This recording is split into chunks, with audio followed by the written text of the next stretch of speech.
In this sequence, we're going to demonstrate coronal plane movement. So I'm going to have the model demonstrate that for us.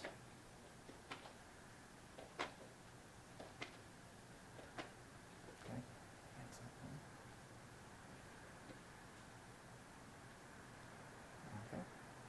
So this plane of motion is most often, in my experience, ignored, and is one of the reasons why chronic low back pain is not resolved in a number of individuals I've worked with over the years.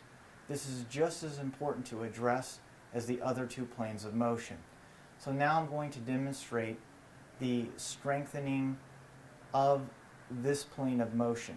So I'm going to have the model sit on a yoga pillow. This is the easiest to perform and can be performed anywhere there's a sitting surface. So I'm going to have her sit with her feet firmly planted on the surface. Now she's a little high, so I'm going to lower the mat. So she's at that nice, comfortable 90-90 position. Now I am a little concerned about her hands, so she might even want to make a fist so that her wrists are in a nice neutral position and is comfortable. Then what I'm going to have her do is lift the hip up and then switch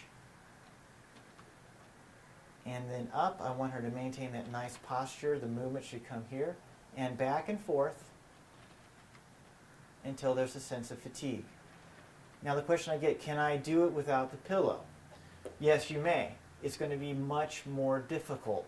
The use of the yoga pillow, which is readily available, DME equipment at many stores or on this website,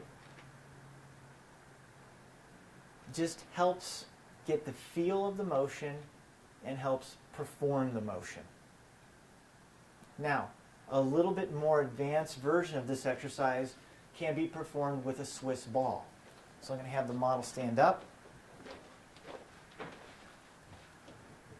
I'm going to bring in a Swiss ball.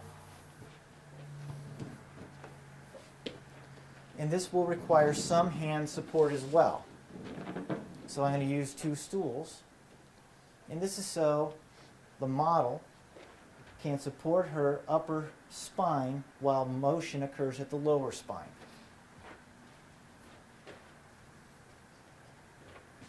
Okay, now the same motion will occur.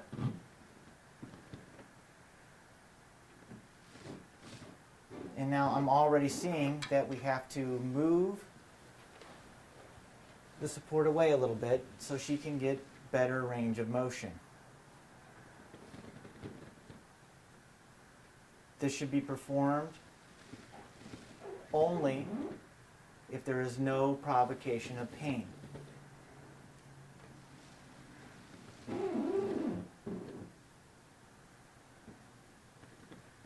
So what I'm going to have her do, since she seems to be having a little difficulty, is spread the legs apart so she has a little more control.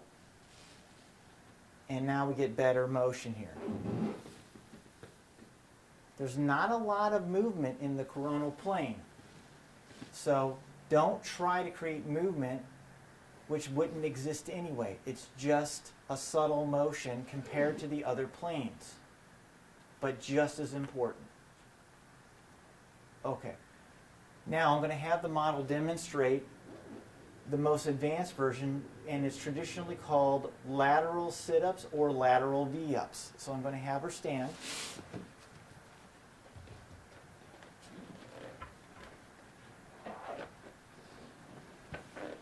Now the model will get in a sideline position. Her arm will be relatively parallel to her legs, which are straight, so that there's no possibility of injury to the neck. The model will place her hand on the side of the head.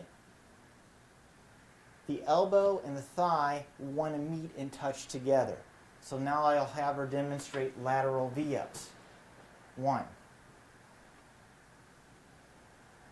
She will perform this exercise until there is fatigue.